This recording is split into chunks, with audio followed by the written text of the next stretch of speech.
जय हिंद, वंदे मातरम साथियों, स्वागत है आप सभी का सक्सेस वर्ल्ड एमसीक्यू चैनल पर। तो चलिए आज से बिहार पुलिस कांस्टेबल की नई भर्ती के लिए एक न्यू बैच को स्टार्ट कर रहे हैं, जिसमें हम लोग बिल्कुल शुरुआत से जीके, जीएस और हिंदी व्याकरण के प्रश्नों को कवर करेंगे। और दोस्तों, इतिहास में पहली बार बिहार पुलिस कांस्टेबल में 21,000 प्लस के आसपास नई भर्ती आ रही है। तो आप लोगों के लिए इस बार बिहार पुलिस में जाने का बहुत ही बेहतरीन चांस है, इसलिए आप सभी आज से और अभी से ही अपनी तैयारी में लग जाइए, क्योंकि इस बार आप लोगों को अपने लिए एक सीट कंफर्म करना है। तो चलिए आज आपका न्यू प्रैक्टिस सेट 1 चलेगा। और दोस्तों, ये क्लास आपको डेली रात 8 बजे लाइव चैट के साथ मिलेगा, तो आप सभी टाइमिंग को ज़रूर ध्यान रखें। तो चलिए जल्दी से आप सभी लाइव में जुड़ जाइए। सभी को गुड इवनिंग। तो चलिए सेशन की शुरुआत करते हैं आज के प्रश्नों से। तो फर्स्ट क्वेश्चन है, विश्व की सर्वाधिक औसत वर्षा कहाँ होती है? चेरापूंजी में, मौसिनराम में, कोलकाता में या फिर डी चेन्नई में। और दोस्तों, आंसर करने के लिए आप लोगों को नीचे लाइव चैट का ऑप्शन मिल रहा होगा, इसलिए प्रत्येक स्टूडेंट को नीचे लाइव चैट में अपना अपना आंसर बताना है। तो चलिए आंसर बताएंगे, विश्व की सर्वाधिक औसत वर्षा कहाँ होती है? तो देखिए यहाँ पर पहले प्रश्न का आंसर जो भी बच्चे लाइव चैट में ऑप्शन बी बता रहे हैं, उनका बिल्कुल सही जवाब है। विश्व की सर्वाधिक औसत वर्षा जो है ये मौसिनराम में होती है। अब देखिए, आपसे पूछा जा सकता है कि ये जो मौसिनराम है किस राज्य में स्थित है? तो याद रखिएगा, ये मेघालय राज्य में स्थित है। कोलकाता किसकी राजधानी है? तो ये पश्चिम बंगाल की राजधानी है, जो कि हुगली नदी के किनारे बसा हुआ है कोलकाता, ध्यान रखेंगे। और दोस्तों, हम आपको जितने भी एक्स्ट्रा फैक्ट को बताएंगे आपको ध्यानपूर्वक सुनना है, और अगर आप लिखना चाहें तो लिख सकते हैं। और देखिए, हम लोग बिल्कुल शुरुआत से तैयारी करेंगे, तो आप लोग ये कमेंट मत कीजिएगा कि ये बहुत ही आसान प्रश्न है। तो देखिए, जो अभ्यर्थी इस चैनल पे शुरू से पढ़ाई कर रहे हैं उनके लिए ये प्रश्न आसान होगा, लेकिन जो न्यू अभ्यर्थी है सबको साथ में लेकर चलना है। और जैसे जैसे प्रैक्टिस सेट आगे बढ़ेगा हम क्वेश्चंस के लेवल को भी आगे बढ़ाएंगे, तो आप लोग बिल्कुल भी टेंशन ना लें। चलिए आगे देखिए, भारतीय संविधान की उद्देशिका में 42वें संविधान संशोधन द्वारा निम्न में से कौन सा शब्द नहीं जोड़ा गया? सभी ऑप्शन को ध्यानपूर्वक पढ़िए और आंसर बताइए।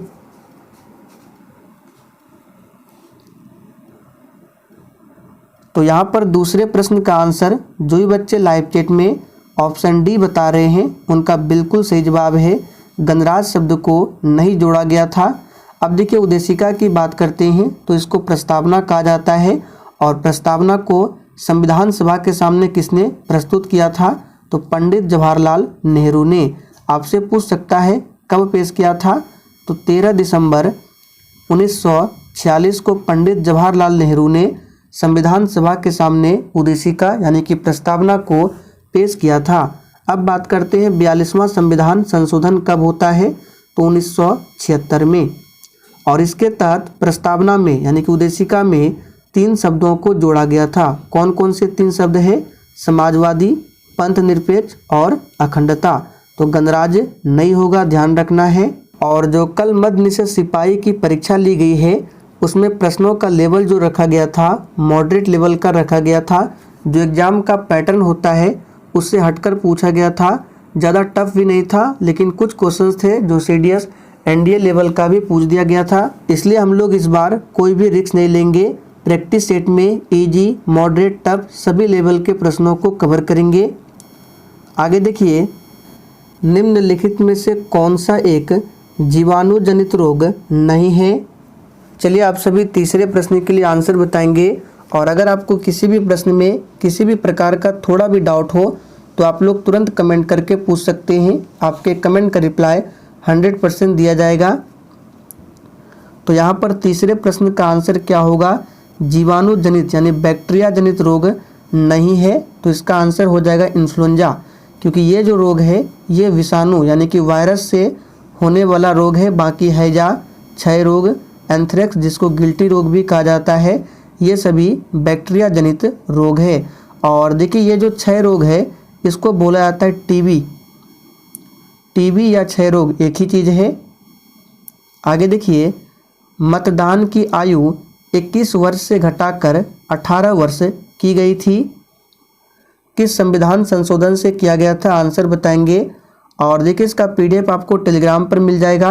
टेलीग्राम का लिंक इसी वीडियो के नीचे डिस्क्रिप्शन बॉक्स में दिया गया है, आप लोग जाकर ज्वाइन कर सकते हैं।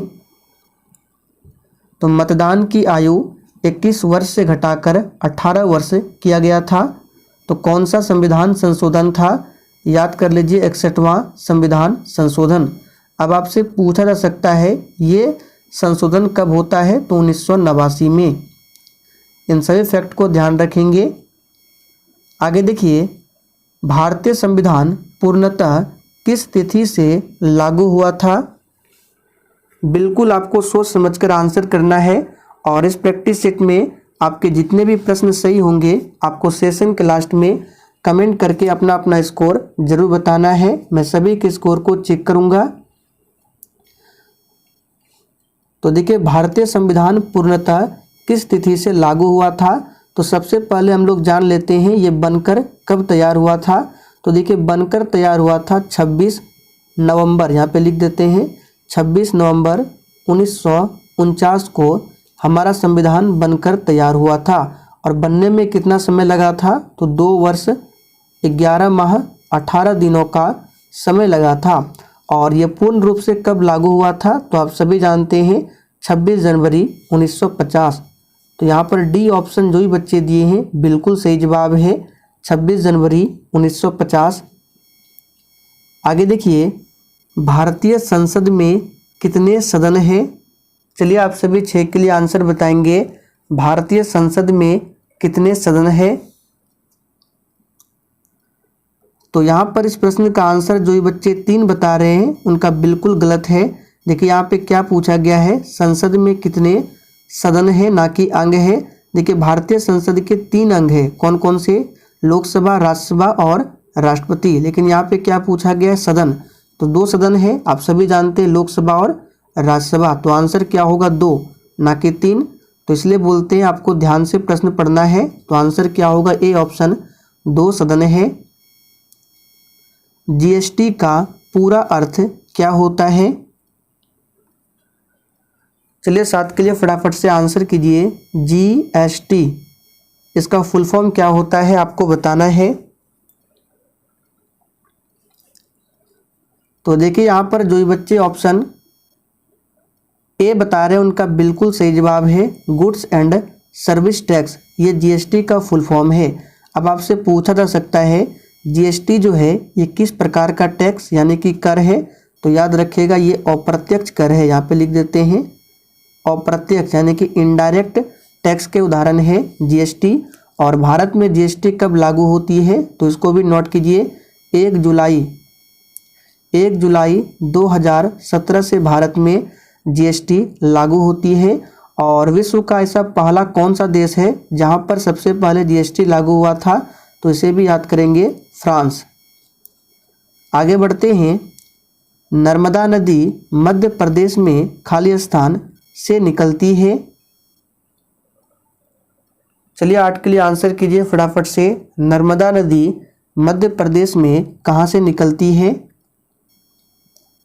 तो यहाँ पर इस प्रश्न का आंसर क्या होगा? याद कीजिए, अमरकंटक की पहाड़ियों से। याद रखेंगे। अब देखिए नर्मदा नदी की बात करें तो इस पर कौन सा बांध है जो सबसे अधिक बार एग्जाम में पूछा गया है? तो सरदार सरोवर बांध। ये किस नदी पर है? तो नर्मदा नदी पर। और इसी नदी पर है धुआंधार जलप्रपात, इसे भी याद रखेंगे। धुआंधार जलप्रपात किस नदी पर है? तो नर्मदा नदी पर। और देखिए जैसे कि भारत का नीचे साइड का मैप है तो नर्मदा नदी जो है ये पश्चिम की ओर बहने वाली नदी है। और ये नदी कभी भी डेल्टा का निर्माण नहीं करती है, ये एस्चुरी का निर्माण करती है। और ये नदी कहाँ पर जाकर गिरती है? तो इधर क्या है? अरब सागर। और इधर क्या है? बंगाल की खाड़ी। नीचे क्या है? हिंद महासागर। तो इन सभी प्रश्नों को ध्यान रखेंगे। आगे देखिए, मानव शरीर की सबसे लंबी हड्डी कौन सी है? बिल्कुल 1 नंबर का प्रश्न है, फटाफट से आंसर कीजिए। और देखिए आप सभी को डेली क्लास अटेंड करना है, तभी आपको समझ में आएगा। तो मानव शरीर की सबसे लंबी हड्डी कौन सी है? यहाँ पर आंसर क्या हो जाएगा? फीमर। और ये कहाँ पाई जाती है फीमर? तो जांघ में पाई जाती है फीमर, याद रखेंगे। और मानव शरीर की सबसे छोटी हड्डी पूछे तो ये है स्टेप्स यानी कि स्टेपिज। और ये कहाँ पाई जाती है? तो ये कान की हड्डी होती है। कान में टोटल 6 हड्डियाँ होती है, ध्यान रखेंगे। और देखिए जितने भी स्टूडेंट चैनल पर पहली बार आए हैं आप सभी को बता देते हैं, मेरा एक और चैनल है दिवाकर स्टडी IQ के नाम से। बहुत ही जल्द उस चैनल पर भी डेली रात 9 बजे से GK GS की क्लास होगी। तो अगर आप लोग अपने GK GS को और भी स्ट्रॉन्ग करना चाहते हैं तो आप लोग उस चैनल को भी सब्सक्राइब कर लीजिए। उसका लिंक आपको इसी वीडियो के नीचे डिस्क्रिप्शन बॉक्स में मिल जाएगा। उस चैनल पर टॉपिक वाइज GK GS की भी क्लास होगी। आगे देखिए, राजा टोडरमल निम्नलिखित में से किस मुगल सम्राट के शासनकाल के दौरान राजस्व मंत्री थे? चलिए आप सभी 10 के लिए आंसर बताएंगे। राजा टोडरमल निम्नलिखित में से किस मुगल सम्राट के शासनकाल के दौरान राजस्व मंत्री थे? तो यहाँ पर आंसर याद कर लीजिए, अकबर। डी ऑप्शन जो ही बच्चे दिए हैं बिल्कुल सही जवाब है। अकबर ने 1582 ईस्वी में दीन ए इलाही धर्म की स्थापना की थी। पूछा जाता है अकबर का मकबरा कहाँ पर है? तो सिकंदरा में। सिकंदरा में अकबर का मकबरा है। आगे देखिए, निम्नलिखित में से कौन सा प्रोटोकॉल ईमेल सेवाओं के लिए उपयोग किया जाता है? चलिए 11 के लिए आप सभी आंसर बताएंगे। निम्नलिखित में से कौन सा प्रोटोकॉल ईमेल सेवाओं के लिए उपयोग किया जाता है? तो यहाँ पर जो ही बच्चे सी बता रहे हैं उनका बिल्कुल सही जवाब है SMTP। इसका फुल फॉर्म क्या होता है? तो सिंपल मेल ट्रांसफ़र प्रोटोकॉल। आगे देखिए, गांधी जी ने दांडी मार्च कहाँ से आरंभ किया था? देखिए गांधी जी से संबंधित अक्सर एग्जाम में प्रश्न पूछे जाते हैं। चलिए आंसर बताइए, गांधी जी ने दांडी मार्च कहाँ से आरंभ किया था? तो यहाँ पर जो ये बच्चे बी बता रहे हैं उनका बिल्कुल सही जवाब है साबरमती आश्रम से। कब आरंभ किया था? डेट भी पूछा जा सकता है। तो देखिए 12 मार्च 1930 से प्रारंभ होती है और 6 अप्रैल 1930 को महात्मा गांधी जी दांडी पहुंचते हैं और वहां पर नमक बनाकर नमक कानून को तोड़कर और इसके साथ ही सविनय अवज्ञा आंदोलन की शुरुआत होती है। तो इन सभी फैक्ट को ध्यान रखेंगे।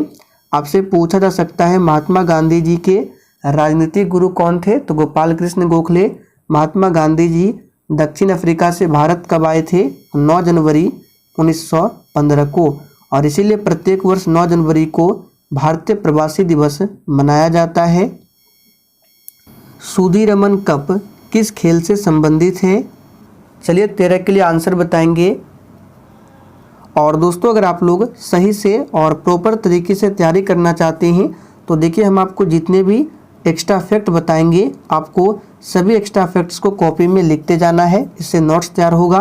1 लाइनर फॉर्म में सभी प्रश्नों को लिखना है जितने भी हम आपको एक्स्ट्रा फैक्ट को बताएंगे। ये तैयारी करने का बहुत ही बेहतरीन तरीका है। तो सुदीरमन कप किस खेल से संबंधित है? यहाँ पे सही जवाब है बैडमिंटन। जड़त्व के नियम को यह भी कहा जाता है। चलिए 14 के लिए आंसर बताएंगे। हिंदी व्याकरण के प्रश्न लास्ट में रखे गए हैं। तो देखिए न्यूटन ने गति के 3 नियम दिए थे, जिसमें से गति का जो पहला नियम है इसको जड़त्व का नियम भी कहा जाता है। तो यहाँ पर ए ऑप्शन आपका सही आंसर है। आगे देखिए, मानस टाइगर रिजर्व किस राज्य में स्थित है? चलिए 15 के लिए फटाफट से आंसर कीजिए। मानस टाइगर रिजर्व किस राज्य में स्थित है? तो यहाँ पर जो बच्चे डी बता रहे हैं बिल्कुल सही जवाब है, असम राज्य में स्थित है। और असम में एक और नेशनल पार्क है जो कि बार बार पूछा जाता है, काजीरंगा नेशनल पार्क। ये नेशनल पार्क एक सींग वाले गेंडे के लिए बहुत ही प्रसिद्ध है। उत्तराखंड को फूलों की घाटी कहा जाता है। साइलेंट वैली कहाँ पर है? केरल में है। सर्वप्रथम भूगोल शब्द का प्रयोग किसके द्वारा किया गया था? चलिए 16 के लिए आंसर बताइए। सबसे पहले भूगोल शब्द का प्रयोग किसके द्वारा किया गया था? ये प्रश्न 16 अक्टूबर को मध्य से सिपाही में पूछा गया था। इसका आंसर क्या होगा? इरेटोस्थनीज। बी ऑप्शन जो ही बच्चे बता रहे हैं बिल्कुल सही जवाब है। अलेक्जेंडर वान हम्बोल्ट नहीं होगा, यहाँ पे आंसर होगा इरेटोस्थनीज। इन्होंने ही सबसे पहले भूगोल शब्द का प्रयोग किया था। भारत में बिहार का जिसके उत्पादन में विशिष्टीकरण हुआ है वह है चावल, लीची, आम या फिर डी गन्ना। तो देखिए यहाँ से आपको 2 से 3 इंपॉर्टेंट प्रश्नों को बताएंगे, आपको लिखते जाना है। तो सबसे पहले बिहार में जो सर्वाधिक उत्पादन होता है लीची, यहाँ पर बी ऑप्शन आपका सही आंसर है। अगर आपसे पूछे जूट के उत्पादन में सबसे अग्रणी राज्य कौन है, तो वेस्ट बंगाल यानी कि पश्चिम बंगाल है सबसे अग्रणी। और अगर आपसे पूछे सोयाबीन में, तो सोयाबीन में सबसे अधिक उत्पादन करता है मध्य प्रदेश। और गन्ना का कहाँ पर होता है, तो उत्तर प्रदेश। इन सभी फैक्ट को याद रखेंगे। 1857 की क्रांति के समय निम्नलिखित में से कौन भारत के गवर्नर जनरल थे? चलिए 18 के लिए फटाफट से आंसर बताएंगे। 1857 की क्रांति के समय निम्नलिखित में से कौन भारत के गवर्नर जनरल थे? तो यहाँ पर 18 का आंसर क्या हो जाएगा, याद रखिएगा लॉर्ड कैनिंग। बी ऑप्शन जो ही बच्चे दिए हैं बिल्कुल सही जवाब है। 1857 की क्रांति, यहाँ से प्रश्न पूछा जाता है इसकी शुरुआत कब होती है, तो 10 मई से। और पूछा जाता है कि 1857 की क्रांति कहाँ से शुरुआत होती है, तो उत्तर प्रदेश के मेरठ से। आगे देखिए, निम्न में से कौन सा शाक का औपचारिक स्रोत है? चलिए 19 के लिए आंसर कीजिए। निम्न में से कौन सा शाक का औपचारिक स्रोत है? तो यहाँ पर 19 का आंसर क्या हो जाएगा, शाक का औपचारिक स्रोत है सहकारी समितियाँ। बी ऑप्शन जो ही बच्चे बता रहे हैं बिल्कुल सही जवाब है सहकारी समितियाँ। आगे देखिए, निम्न में से कौन सा रंग कोहरे से न्यूनतम प्रकीर्णित होता है? अब यहाँ पे ध्यान दीजिए, कौन सा कलर न्यूनतम प्रकीर्णित होगा, तो आप सभी जानते हैं, आप लोगों ने 10th क्लास में पढ़ा होगा, जिस भी कलर का वेवलेंथ यानी तरंग दैर्घ्य मैक्सिमम होता है वो क्या होता है, न्यूनतम प्रकीर्णित होता है। और जिस रंग का तरंग दैर्घ्य मिनिमम होता है वो प्रकीर्णित ज़्यादा होता है। तो किस रंग का वेवलेंथ यानी तरंग दैर्घ्य मैक्सिमम होता है, तो आप सभी जानते हैं लाल। तो लाल क्या होगा, सबसे कम प्रकीर्णित होगा, तो यहाँ पे आंसर होगा लाल। और सबसे अधिक प्रकीर्णित कौन होगा, तो बैगनी। तो यहाँ पे याद रखिएगा लाल सही जवाब है। समस्थानिक के रासायनिक गुण समान होते हैं क्योंकि उनके, तो सबसे पहले आपको ये पता होना चाहिए समस्थानिक कहते किसको है। तो देखिए, एक ही तत्व के परमाणु जिनकी परमाणु संख्या समान होती है और परमाणु भार अलग अलग होता है उसको कहते हैं समस्थानिक। आप लोग लिख लेंगे। तो यहाँ पे देखिए ऑप्शन में है परमाणु भार अलग होते हैं, परमाणु क्रमांक समान होते हैं, न्यूट्रॉन की संख्या अलग होती है, द्रव्यमान की संख्या समान होती है। तो यहाँ पर आपको ऑप्शन के अकॉर्डिंग आंसर करना है। तो सबसे सटीक आंसर होगा ए ऑप्शन, परमाणु क्रमांक समान होते हैं, याद रखिएगा। गांधी सागर बांध किस नदी पर स्थित है?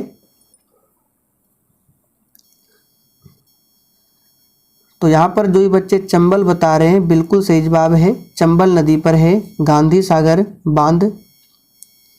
सरकार के स्वामित्व का क्षेत्र कहलाता है?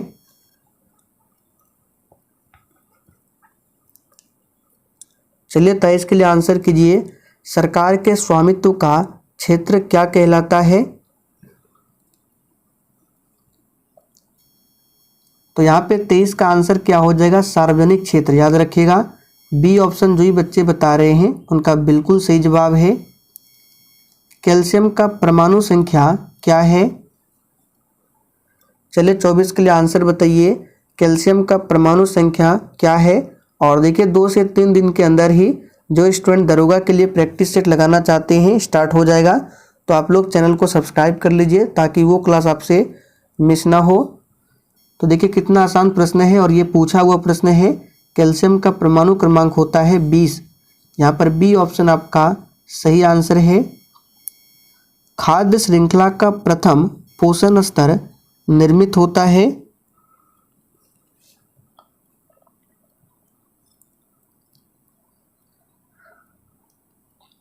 तो दोस्तों खाद्य श्रृंखला का जो प्रथम पोषण स्तर होता है ये निर्मित होता है, याद रखिएगा, उत्पादक द्वारा।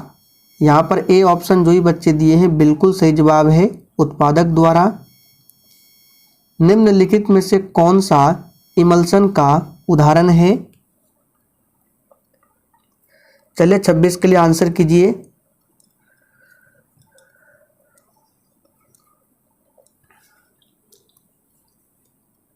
तो निम्नलिखित में से कौन सा इमल्शन का उदाहरण है? इमल्शन को हिंदी में कहते हैं पायस। तो ये दूध एक उदाहरण है पायस का। और देखिए बादल, धुआं, कोहरा, ये जो है एरोसोल का उदाहरण है। यहाँ पे लिख देते हैं,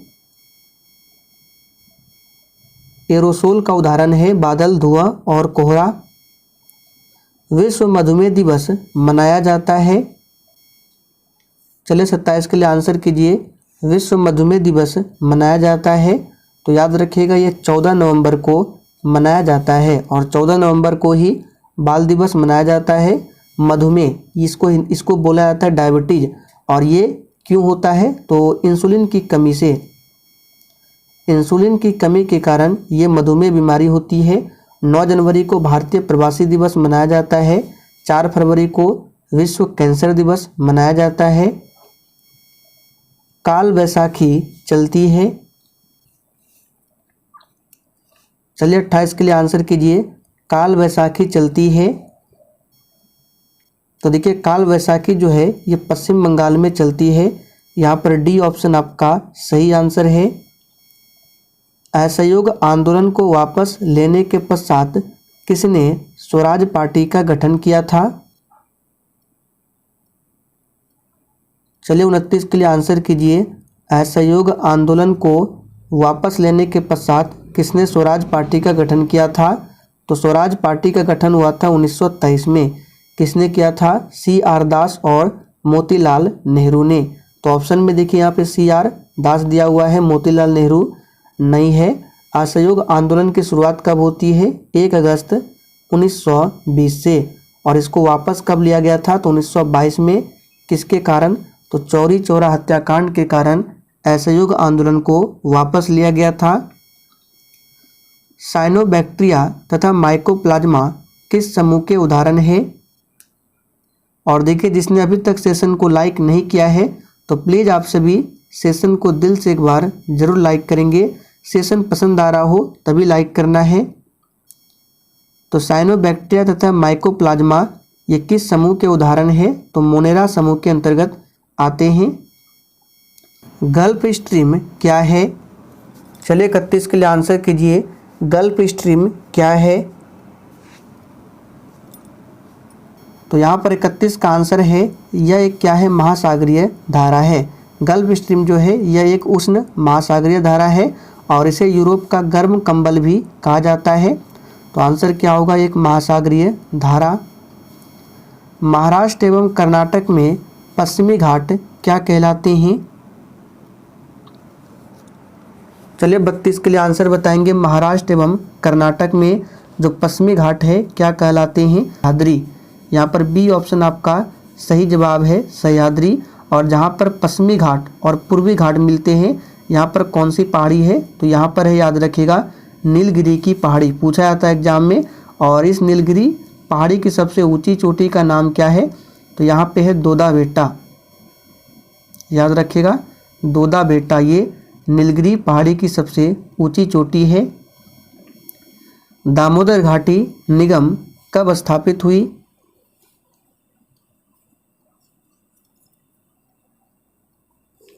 तो यहाँ पर आंसर क्या हो जाएगा? 1948 में। सी ऑप्शन आपका सही जवाब है। बिहार में तेल शोधक कारखाना है। चलिए फटाफट से आंसर कीजिए, थोड़ा सा स्पीड में आ रहे हैं। बिहार में तेल शोधक कारखाना कहाँ पर है? तो ये है बरौनी में। सही जवाब है सी ऑप्शन। और इसकी स्थापना कब होती है? 1964 में। आगे देखिए, एस्किमो निवासी है। कहाँ के निवासी है एस्किमो? आंसर बताएंगे। एस्किमो निवासी है। तो यहाँ पर 35 का आंसर क्या हो जाएगा? कनाडा के निवासी है एस्किमो। संसार की छत किसे कहते हैं? चलिए 36 के लिए आंसर बताइए। संसार की छत किसे कहते हैं? तो यहाँ पर 36 का आंसर क्या हो जाएगा? पामीर की पठार को संसार की छत कहा जाता है।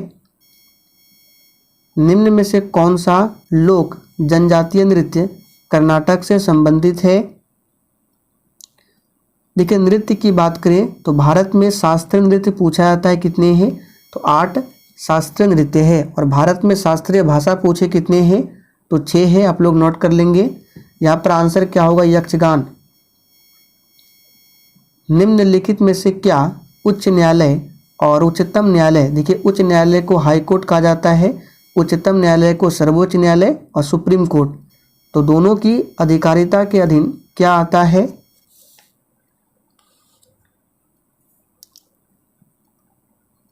तो देखिए, हाई कोर्ट और सुप्रीम कोर्ट, इन दोनों के अधीन जो आता है ये मूल अधिकारों का संरक्षण। अब देखिए, यहाँ से प्रश्न बनता है, मूल अधिकारों का हनन होने पर आप लोग जो हाई कोर्ट जाएंगे किस आर्टिकल के तहत? तो अनुच्छेद 226 के तहत आप लोग हाई कोर्ट जा सकते हैं मूल अधिकारों का हनन होने पर। और आर्टिकल 32 के तहत आप लोग सुप्रीम कोर्ट यानी उच्चतम न्यायालय जा सकते हैं मूल अधिकारों का हनन होने पर। तो ध्यान रखेंगे, यहाँ पे आंसर होगा मूल अधिकारों का संरक्षण। मूल अधिकार वर्तमान में संविधान में कितने हैं? तो 6 है। पहले कितने थे? 7 थे। मौलिक अधिकार यानी मूल अधिकार को कहाँ से लिया गया है? अमेरिका देश के संविधान से। कौन सा खनिज एल्युमिनियम का अयस्क है?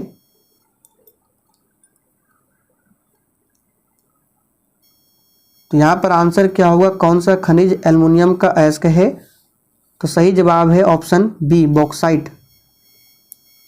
जिन संसाधनों का प्रयोग बार बार निरंतर किया जा सकता है उन्हें क्या कहा जाता है?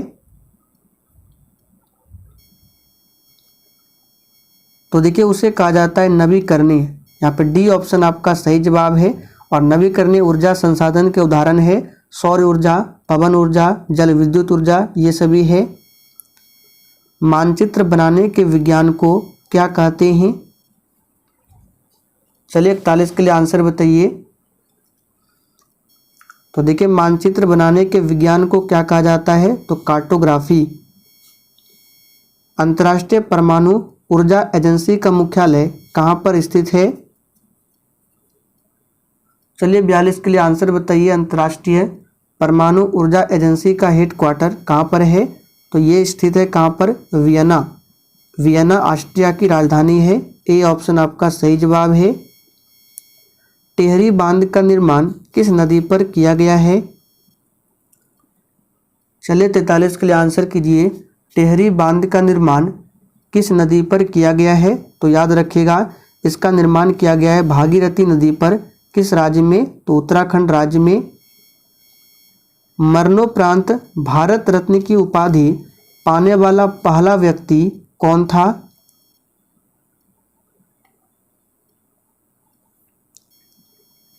तो यहाँ पर आंसर क्या हो जाएगा? मरणोपरांत भारत रत्न की उपाधि पाने वाला पहला व्यक्ति कौन था? लाल बहादुर शास्त्री। और इन्होंने ही नारा दिया था जय जवान जय किसान का। शेरशाह को शेर खां की उपाधि किसने दिया था?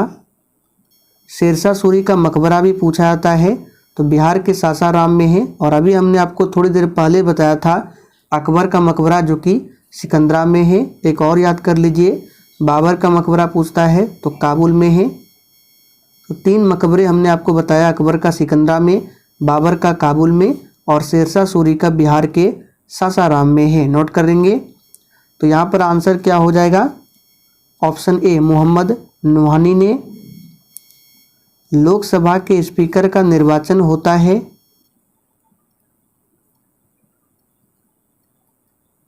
तो देखिए लोकसभा के जो स्पीकर होते हैं उनका निर्वाचन होता है लोकसभा के सभी सदस्यों द्वारा। यहाँ पर सही जवाब है सी ऑप्शन।